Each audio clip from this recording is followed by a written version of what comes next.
My name is Mary, and at 29, I'm a homemaker. Sean and I have been married for 5 years, but we haven't had any children yet. I first met Sean through my dad's introduction. Sean used to work at a company that was a client of my dad's firm. Impressed by Sean's sales skills, my dad convinced him to join our company. As Sean and I spent more time together outside of work, my dad suggested that we should meet. I was immediately charmed by Sean, and after a peaceful courtship, we got married 5 years ago. Recently, things between Sean and me have been a bit rocky. I couldn't help but wonder if this was inevitable for a couple who had been together for so long. Despite the challenges, the thought of splitting up never crossed my mind, and I carried on with my daily routine. One day, after Sean came home from work, I gathered the courage to address the issue. Hey, we haven't been talking much lately, have we? We don't go out together as much as we used to. Let's take some time off and go on a trip. Maybe visit a place that holds memories for us or try out a nice restaurant. I'm sorry, I just don't have the bandwidth for that, Sean replied dismissively before heading to bed. I couldn't shake off the feeling of disappointment. Was this really how it was supposed to be after 5 years together? I thought. As time passed, Sean started to drift away due to work stress and personal frustrations, and our relationship grew colder. Despite being aware of the issue, I struggled to find a solution. Then, out of the blue, Sean made a surprising suggestion. How about we move to a new place? I was honestly shocked but also hopeful that a change of environment might improve our relationship. Yeah, I've always wanted to be closer to work. This apartment is too small if we ever plan to have a baby, and the supermarket and school are too far away. You really thought that much for us? I asked, touched by his consideration. Of course, that's why I've been working so hard. Thank you. Let's start looking for a place right away, Sean replied with a smile. His words touched my heart, and knowing that he had considered our future together filled me with joy. The next day, we began the search for our dream home. As we prepared to move, Sean and I found our conversations becoming more lively, almost like when we first started dating. We discussed furniture and appliances for our new home, sharing our interests and thoughts. Sean was passionate about choosing a sofa for the living room, emphasizing both comfort and style, while I focused on creating a functional and easy-to-maintain kitchen. Through these exchanges, our bond grew stronger, paving the way for a fresh start in our new home. As we delved into selecting furniture and appliances for our new home, it felt like more than just shopping. Each item symbolized a return to the happier times we shared when we first met, deepening our understanding of each other's lifestyles and values. But that happiness was short-lived. One calm evening, Sean dropped a bombshell while we were relaxing in the living room. Listen, I've decided to live here with my mistress and our love child, he announced suddenly, leaving me in shock. Are you listening? Just give me a week, and then you need to leave because I'm going to live here with my mistress and our child. He continued, his words freezing my heart, leaving me speechless. Wait just a minute. What do you mean? I don't understand. Explain this to me. I managed to stammer out, struggling to comprehend the sudden revelation. Sean confessed that he had met his mistress at his workplace, where she was working part-time. Their relationship had blossomed over the past 2 years, evolving from mere work colleagues to something more intimate. He then recounted a conversation from 2 years ago, where his mistress had revealed she was pregnant with his child. I've been thinking maybe we need a bigger place, she had said, expressing her desire for their child to grow up in a more spacious environment. I see. Can you give me a moment to think about it? Sean had responded at the time. But now, faced with the reality of his decision to prioritize his mistress over our marriage, I couldn't help but feel a sense of betrayal and disbelief. We're getting a divorce, Sean declared matter-of-factly. We're going to the city hall. What? What are you talking about? I exclaimed, struggling to process the sudden turn of events. Wasn't the plan that we'd live here together? We even picked out furniture together. It was never about you, Sean retorted coldly. I moved here to live with my mistress and our love child. So please, could you move out as soon as possible? But can't you think it over? Can't we talk about this? I pleaded, desperately clinging to the hope of salvaging our relationship. I've thought it over, and the decision is to prioritize my mistress, Sean replied firmly. She's more reliable, good at her job, and importantly, young and beautiful unlike you. So please understand, I'm not up for a lengthy discussion. This is it. There's nothing more to talk about. As Sean's callous words sank in, I struggled to comprehend his calm explanation, grappling with the harsh reality of our shattered marriage and the impending end of our life together. As I struggled to process the whirlwind of emotions swirling inside me, the reality of our shattered dreams hit me hard. We were supposed to live happily together in our new home, yet here I was faced with the harsh truth that Sean had a mistress and even a child on the side. And now I had to leave within a week. Hey, are you even listening? Sean's voice pierced through my thoughts, his tone tinged with impatience. Can you leave this place?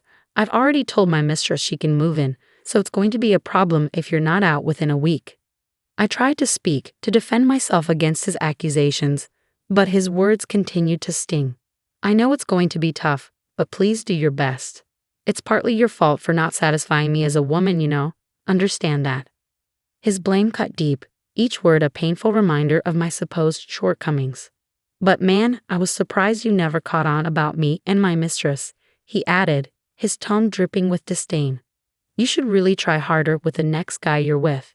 You were just so boring. My mind raced, trying to find a way to respond, but his accusations left me speechless. Well, I was busy with housework and stuff, I finally managed to say, my voice trembling with indignation. That's just an excuse, Sean retorted, his frustration palpable. You being boring put stress on me, affecting my work. A woman needs to satisfy her man, or it impacts his job. Success at work depends on happiness at home. Remember that. His words felt like a punch to the gut, each one a painful reminder of my perceived failure as a wife. That's so unfair, I protested weakly, struggling to hold back tears. I know I'm supposed to make you happy as your wife, but blaming everything on me just because you're bored is not fair. Your boredom is your own issue. No matter how much I try, if you can't find joy in yourself, there's nothing I can do. I'm trying my hardest too. But Sean's response was swift and cutting. It's so unfair to be told this. Whoa, what getting mad at me? Give me a break, he scoffed, his frustration boiling over. This right here is exactly the problem. I'm the one who's been earning the money, the house, the car. Everything was bought with my earnings. You've been able to live your life thanks to me. I want you to at least be grateful for that. His words hung in the air, a bitter reminder of the power dynamics at play in our relationship. As our argument escalated, it moved further away from the original point, leaving me feeling defeated and lost in a sea of resentment and pain.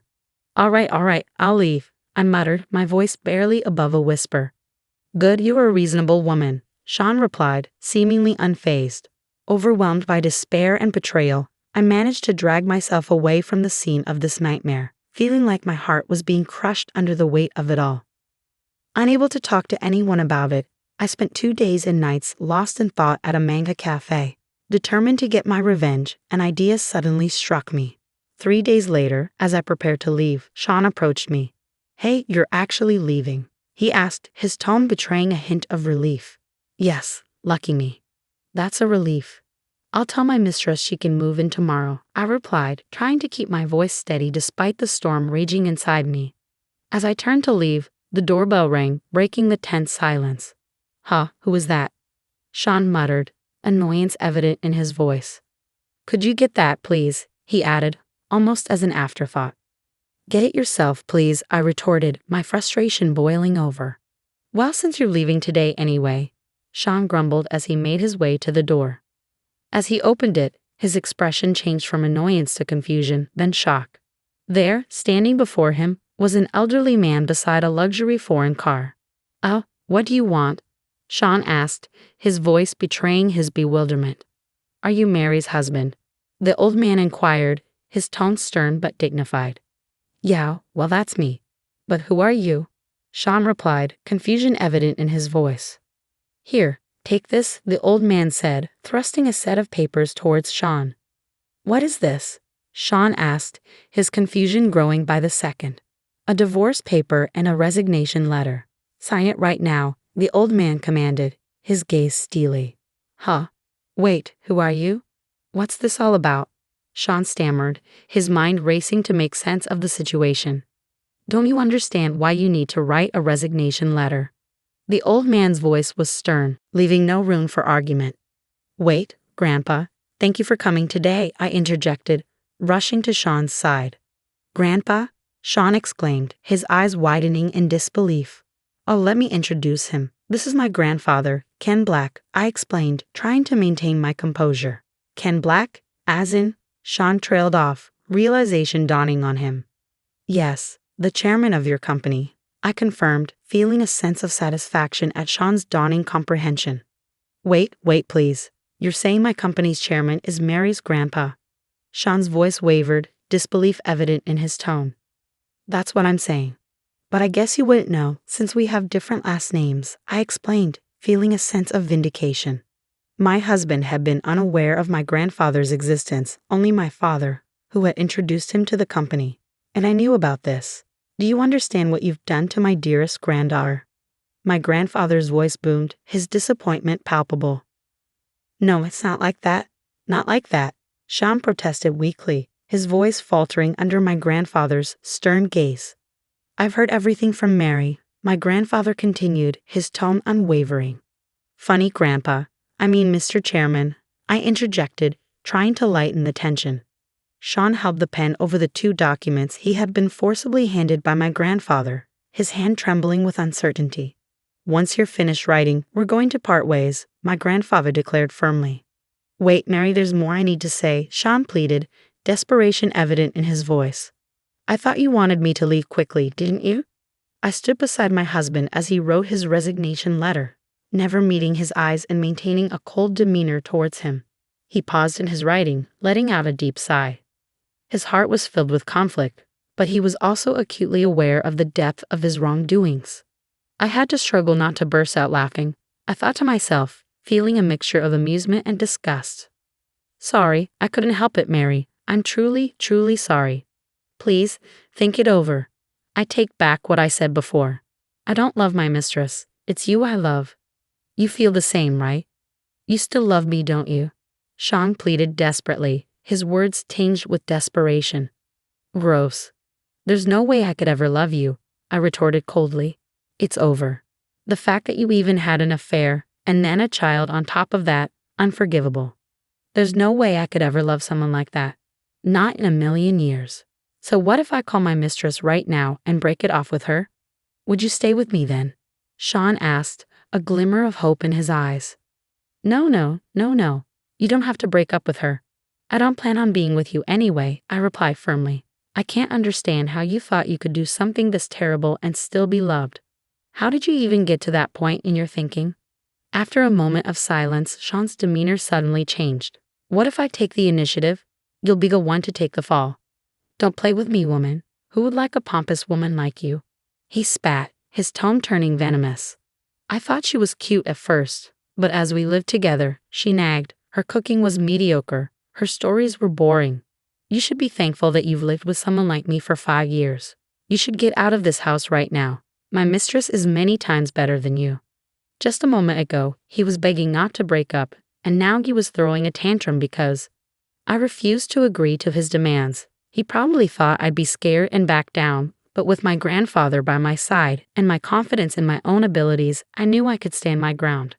I've trained in martial arts, and my grandfather always instilled in me the importance of never letting anyone underestimate me because I'm a woman. Be strong, he'd say, always be able to protect yourself. You're seriously messed up. Your emotions flip too quickly, don't they? It's amazing you even managed to find a mistress, I retorted, my anger simmering beneath the surface. Oh right, you're good at lying. I got fooled by that too. I continued, my voice dripping with scorn. And I've done some digging. You've been pretending to be single to your mistress, huh? How? How do you know that? Sean stammered, disbelief evident in his voice. Idiot. Like I said earlier, my grandpa is the chairman of your company. I asked Grandpa to look into Mia, your mistress, I explained, feeling a sense of satisfaction. Well done, my granddaughter. You don't back down, my grandfather praised, his tone filled with pride. When we looked into it, all sorts of things came up. Despite being with Mary, you were getting cozy with Miss Sue at our company. And there were issues with married women. I was so embarrassed when I found out an employee of my company was doing this. I wondered why I hadn't fired him sooner, my grandfather continued, his disappointment evident. It's actually funny to think I was married to such a husband. I'm ashamed. What happens next depends on the mistress's move. Actually, she's going to be here soon. I already called her using your phone when you were in the bathroom, I announced, a sense of anticipation building inside me. Just then, the doorbell rang again. With excitement, I opened the front door to reveal my husband's mistress and their child, both stunned to see me. "Oh, wrong place," the mistress muttered, starting to turn away. "Not wrong, not wrong. Nice to meet you," I intervened, stopping her from leaving. "Hello, is this Scene's house, right? We've been waiting. Come in, come in." "Grandpa, can you take care of this kid in the other room? Do you mind if I speak to you?" I asked, turning to my grandfather. "Oh, really? Okay then," my grandfather replied, ushering the child away. "We were married, Mia, the mistress. Did you know that?" I questioned, my tone firm.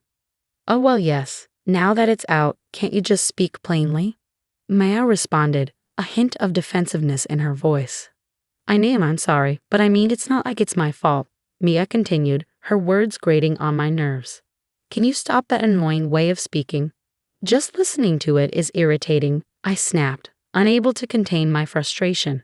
"I'm sorry, you two were in an affair, right? I don't know who seduced whom, but you were both in that relationship. I think you both share the blame," I interjected, addressing both Sean and the mistress. "I'm sorry, who are you?" The mistress looked puzzled, glancing at my grandfather. "Oh, I didn't mention it, or you didn't know either. He's the chairman of the company you work for, my grandpa," I explained, gesturing towards my grandfather. "What? What does that mean, Scene? Did you know?" Sean's expression mirrored his confusion. "How would I know? I just found out too. It's a bit embarrassing not to be recognized, but it gives me a certain shyness," my grandfather replied sheepishly. "And you two being in an affair before the divorce was something I knew about. We've got evidence. Grandpa, could you show them?" I requested. "Got it," my grandfather responded, pulling out photos from an envelope. "Wow, what's this? Pictures of you entering and leaving a hotel?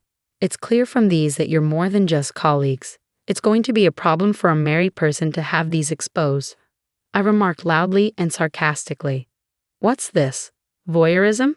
That's a crime." "What? I stop it. There's a child next door." "Shut up, Scene. Just be quiet.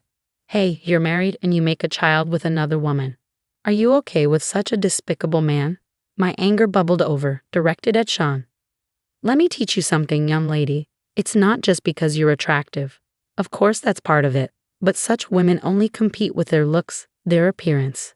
They're empty inside. Their only asset is their youth, which is quite pitiful. I've seen a few women like that, after all. Young women are a dime a dozen in this world. Losing their only asset and ending up with nothing is truly pitiful." My grandfather's voice was stern, his words cutting through the tension. "I'm sorry, Mia. It must be a hassle, but don't worry.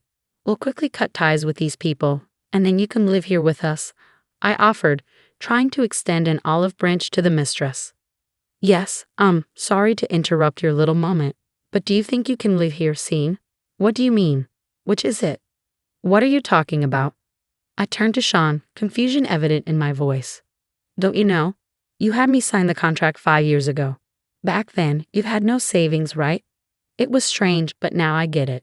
You were spending all your money on Mia.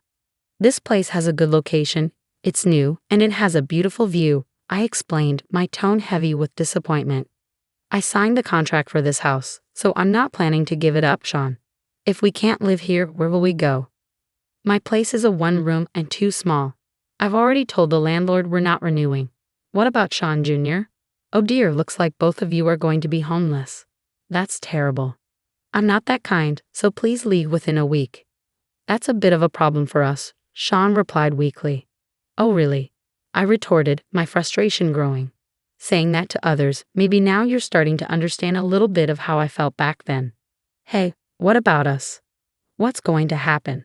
"Of course we'll continue, or not. It doesn't matter," Sean shrugged indifferently. "But Mia, are you really okay with this guy? A big liar who's about to lose both his job and place to live." I turned to the mistress, my voice tinged with disbelief. "What do you mean, lose his job?" Sean interjected hastily. "Hey, don't say any more," Mia urged, a hint of panic in her voice. "It doesn't matter to me, so I'll say it. It's going to come out eventually anyway. As I said before, the chairman of his company is my grandpa, and my dad introduced him to his current job. So he's been able to work there thanks to my grandpa and dad. Since he's treated me this way and we're breaking up, I have no obligation to him anymore. I'm thinking of getting him fired. That's why he'll be jobless. And of course, since you work in the same place, it's possible for you to be fired too. Get it? Both of you will be jobless. Don't drag her into this. She's also at fault. Normally, if you hear someone's in a relationship, you back off. How dreamy can you get? It's ultimately your fault. You need to take responsibility, Sean protested, desperation evident in his voice. Please, it's tough to be fired from the company. Now there's Sean Jr. and the house and our savings. Please just wait. Give me another 3 months, Sean pleaded, his voice trembling with emotion. It's impossible all of a sudden. At least until we can secure a place to live, I added, trying to reason with him. It's too late. I can't just leave my granddaughter like this. Go and rely on your own parents. Tell them you've had a child out of wedlock. Hurry up, your baby's crying too, my grandfather urged, his tone firm. Sean picked up the pen again and began to write on the resignation letter. In the solemn atmosphere, Mia also wrote her resignation letter, tears streaming down her face. Exhausted from the emotional turmoil, I let out a deep sigh once Sean and Mia handed their resignation letters to my grandfather. Without uttering a word, my grandfather scrutinized the contents of the letters under his stern gaze. Meanwhile, my husband accepted responsibility for his actions, facing the consequences head-on without attempting to evade them. I observed the intense interaction between my grandfather and husband, feeling a mix of relief and sadness.